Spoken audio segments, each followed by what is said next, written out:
गांव की मिट्टी में कहानियों का संसार बसा रहता है। कहीं पर मंदिरों की कथाएं तो कहीं पर पेड़ों और तालाबों से जुड़ी डरावनी दास्तानें।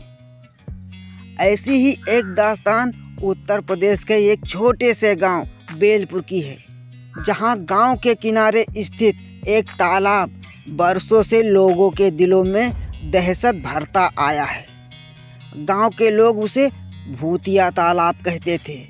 बेलपुर गांव के बाहर खेतों के उस पार एक बड़ा तालाब था। बरसात के दिनों में उसमें इतना पानी भर जाता था कि मानो लगता था कि कोई छोटा सा झील है। गर्मियों में भी उस तालाब का पानी सूखता नहीं था, इसलिए गांव के लोग, बच्चे, औरतें वहां पर नहाने जाया करते थे। भैंस और गायें भी उसी तालाब का पानी पीती थी। कहते हैं करीब 20 साल पहले गांव का एक आदमी रामधनी उसी तालाब में डूबकर मर गया था। रामधनी शराब का बहुत बड़ा आदी था। खेत खलियान का काम तो करता नहीं था, बस दिन भर इधर उधर घूमता। शाम होते ही शराब के नशे में धुत होकर तालाब के किनारे आकर बैठ जाता। उसका हर दिन का यही काम था। एक दिन बरसात के मौसम में जब तालाब लबालब भरा हुआ था, रामधनी नशे की हालत में उस तालाब में उतर गया। लोगों ने देखा, लेकिन किसी ने बचाने की कोशिश नहीं की। सबको लगा कि वह हमेशा की तरह नशे में तैरकर बाहर आ जाएगा, लेकिन उस दिन वह बाहर नहीं निकल पाया। उसकी लाश 3 दिन बाद पानी की सतह पर तैरती हुई मिली। चेहरा फूल चुका था, आंखें बाहर निकल आई थी और शरीर से बदबू आ रही थी।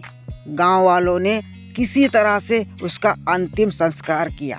कहते हैं उस दिन के बाद तालाब का पानी कभी साफ नहीं हुआ और तभी से लोगों ने वहां पर अजीब अजीब घटनाएं देखना शुरू कर दिया। रामधनी के मौत के कुछ ही दिन बाद गांव के 2 लड़के मोहन और हरिया तालाब में नहाने गए। धूप तेज थी, पानी ठंडा और साफ लगा। दोनों मस्ती में डुबकी लगा रहे थे। तभी अचानक हरिया ने महसूस किया कि उनके पैरों को किसी ने जकड़कर पकड़ लिया हो। वह चीखने लगा, मोहन बचा लो, कोई मेरे पैरों को पकड़ रहा है। मोहन ने सोचा वह मजाक कर रहा है, पर उसने जब देखा हरिया पानी के अंदर खींचता हुआ जा रहा है तो वह घबराकर किनारे भगा और गांव वालों को बुलाने दौड़ा। गांव वाले दौड़ कर आए। उन्होंने हरिया को पानी से बाहर निकाल लिया। तब तक वह बेहोश हो चुका था। होश आने पर उसने बताया, मैंने साफ साफ देखा है, पानी के अंदर रामधनी ही था। उसी ने मेरे पैरों को पकड़ रखे थे। उसका चेहरा भयानक लग रहा था, आंखें लाल थी और मुंह से बदबू आ रही थी। उस दिन के बाद बच्चे तालाब में नहाने से डरने लगे। गांव के लोग तालाब से दूरी बनाने लगे, लेकिन जानवरों को कैसे रोक पाएं? गाय भैंस तो प्यास लगने पर वहीं पर जाएंगी। एक बार गांव के किसान की भैंस तालाब में पानी पी रही थी। अचानक जोर जोर से चिल्लाने लगी और तालाब के गहराई में जाने लगी। किसान ने बड़ी मुश्किल से रस्सी बांधकर उसको बचा लिया, लेकिन कुछ ही घंटों बाद भैंस बीमार पड़ गई और अगले दिन मर गई। गांव के बूढ़े बुजुर्ग बोलते थे, ये तालाब अब भूतिया हो चुका है। रामधनी की आत्मा चैन अब नहीं पा रही। तालाब के बाहर एक मुख्य रास्ता पड़ता था। रात को अगर कोई उस रास्ते से गुजरता तो अजीब सड़सड़ाहट की आवाज़ सुनाई देती, जैसे कोई पीछे पीछे चल रहा हो। एक बार गांव का लड़का शंकर शहर से लौट रहा था। चांदनी रात थी। तालाब के पास से गुजरते ही उसे लगा कि कोई उसका नाम लेकर पुकार रहा हो। उसने पीछे मुड़कर देखा तो तालाब के किनारे रामधनी खड़ा था। शंकर के होश उड़ गए। वह भागते भागते गांव पहुंचा और अगले दिन सुबह सबको बताया, रामधनी मुझे बुला रहा था। धीरे धीरे यह बात गांव में फैल गई कि तालाब पर भूत रहता है। कोई भी सूरज ढलने के बाद उस तालाब की तरफ नहीं जाता था। गांव में मानो तालाब मौत का गड्ढा बन चुका था। गांव के बूढ़े बुजुर्ग लोग कहते थे कि रामधनी की मौत डूबने से नहीं हुई थी। असल में उसके कुछ दुश्मन थे जिन्होंने नशे की हालत में तालाब में धकेल दिया था और मरने दिया। धीरे धीरे गांव की हालत ऐसी हो गई कि लोगों ने तालाब से पानी लेना बंद कर दिया।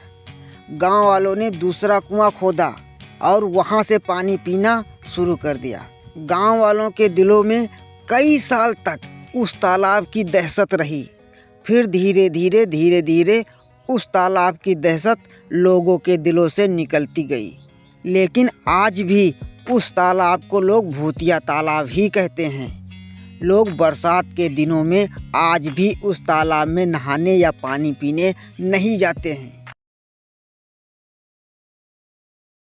क्या आपने कभी रात के सन्नाटे में महसूस किया है कि कोई आपको देख रहा है? कमरे की खामोशी में पर्दे के पीछे से झांकती दो आंखें, और वो नजरें ऐसी जो आपकी रूह तक को जमा दे। मैंने कभी सोचा नहीं था कि ये सब हमारे साथ भी होगा। ये कहानी हमें लिखकर भेजी है सौरभ, राजस्थान से। और ये कहानी है उस घर की जिसे मैंने 1 महीने किराए पर रहकर अपनी ज़िंदगी की सबसे भयानक रात देखी हो। साल 2017 की बात है। मुझे नई नौकरी मिली थी दिल्ली के बाहरी इलाके में। ऑफिस के पास कोई सस्ता घर नहीं मिल रहा था। फिर वहीं पर हमें एक नया दोस्त मिला और उसने कहा एक पुराना मकान है, थोड़ा अंदर की तरफ है, पर किराया बहुत सस्ता है। बस लोग ज़्यादा दिन टिक नहीं पाते। मैंने हंसते हुए कहा, भूत प्रेत से डर लगता है क्या? वो मुस्कुराया, पर उसकी मुस्कान अधूरी थी। आप देख लीजिए, आपको शायद अच्छा लगे। शाम को जब मैं घर देखने पहुंचा तो सूरज ढल चुका था। वो मकान पुराना था, दीवारों पर दरारें और एक टूटी खिड़की जो हमेशा हवा में हिलती रहती थी। पर किराया इतना कम था कि मैंने बिना सोचे हाँ कर दी और उस कमरे में रहने लगा। पहली रात सब ठीक था। कमरे में एक बल्ब जल रहा था, बाहर तेज हवा चल रही थी, खिड़की की चरमराहट कानों में गूंज रही थी। मैंने सोचा पुराना घर है, आवाज़ें तो होंगी ही। लेकिन करीब आधी रात को मैं अचानक जागा। ऐसा लगा मेरा नाम किसी ने फुसफुसाया है। मैंने तुरंत लाइट जलाई, कोई नहीं था। जब मेरी नज़र खिड़की की तरफ गई, वहाँ पर्दा धीरे धीरे हिल रहा था और मुझे साफ लगा जैसे कोई परछाई वहाँ से हट रही हो। मैंने खिड़की बंद कर दी, ताला लगाया और खुद को समझाया कि शायद ये हमारा वहम था। 3 दिन तक सब सामान्य रहा। दिन में ऑफिस और रात को खाना खाया और सो गए। पर तीसरी रात को फिर वही हुआ। करीब रात के 2:30 बजे थे। किसी के चलने की आहट आई। मैंने सोचा ऊपर वाले कमरे में कोई चल रहा होगा, लेकिन जब मैंने ऊपर देखा तो छत पर कोई कमरा नहीं था। मैं डर गया, धीरे से उठकर दरवाज़ा खोला। बाहर गलियारे में अंधेरा था, बस खिड़की खुली और ठंडी हवा चल रही थी। तभी मुझे कुछ दिखा। खिड़की के पार दूसरी तरफ घर की छत पर एक औरत खड़ी थी। लंबे बाल, सफ़ेद साड़ी और बिना हिले डुले मुझे घूर रही थी। मैं भी वहीं खड़ा हो गया और उसकी तरफ देखने लगा। देखते देखते वो गायब हो गई। अगली सुबह मैंने बगल के पड़ोसी से पूछा, यहाँ पहले कौन रहता था? उन्होंने गहरी सांस ली।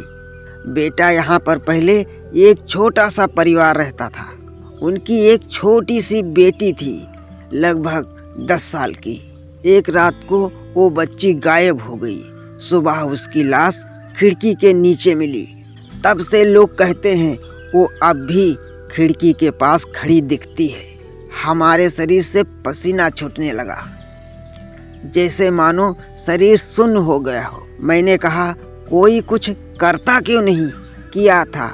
पंडित जी भी आए थे, पर उस घर में जो रहता है उसके साथ कुछ ना कुछ होता ही रहेगा, ऐसा पंडित जी ने बोला था। उस रात को मैंने तय कर लिया कल मकान छोड़ देंगे, लेकिन रात ने मुझे जाने नहीं दिया। करीब रात के 3 बजे थे। अचानक पंखा रुक गया। कमरे में अजीब ठंड फैल गई। मेरी आंखें खुली तो मैंने देखा दीवार पर गीले हाथों से निशान बने थे और वो निशान ऊपर की तरफ बढ़ते गए, जैसे कोई दीवार पर चढ़ रहा हो। मैंने कांपते हुए मोबाइल की टॉर्च जलाई और तभी देखा खिड़की खुली हुई थी। वो सफ़ेद साया, बालों से ढका हुआ चेहरा धीरे धीरे हमारी तरफ बढ़ रहा था। मैं चिल्लाना चाहा, पर हमारी आवाज़ गले में ही अटक गई। वो हमारे पलंग के पास आकर रुकी और धीरे से सिर को उठाया, और जब चेहरा देखा तो बिल्कुल उसी बच्ची के जैसा था। उसने कुछ धीमी आवाज़ में फुसफुसाया, जैसे वह पूछ रही हो खिड़की क्यों बंद कर दी। मैंने भागने की कोशिश की। मैंने अचानक पलटकर दरवाज़ा खोला और बाहर भागा। गलियारा में पूरी तरह अंधेरा था। मुझे लगा कि कोई हमारे पीछे दौड़ रहा हो। कदमों की आवाज़ सुनी। मैं गेट तक पहुंचा, पर वो बंद था। चाबी हमारे कमरे में ही रह गई थी। मैंने पीछे देखा तो कोई नहीं था। मैंने दीवार को फांदने की कोशिश की, तभी पीछे से एक बच्ची की आवाज़ सुनाई दी, हंसती हुई। अब तू भी यहीं पर रहेगा। मैंने पूरी ताकत लगा दी और दीवार पार करके बाहर निकल आया। सड़क पर पहुंचा तो हमें थोड़ी सी रोशनी मिली, हवा जैसे सामान्य हो गई हो।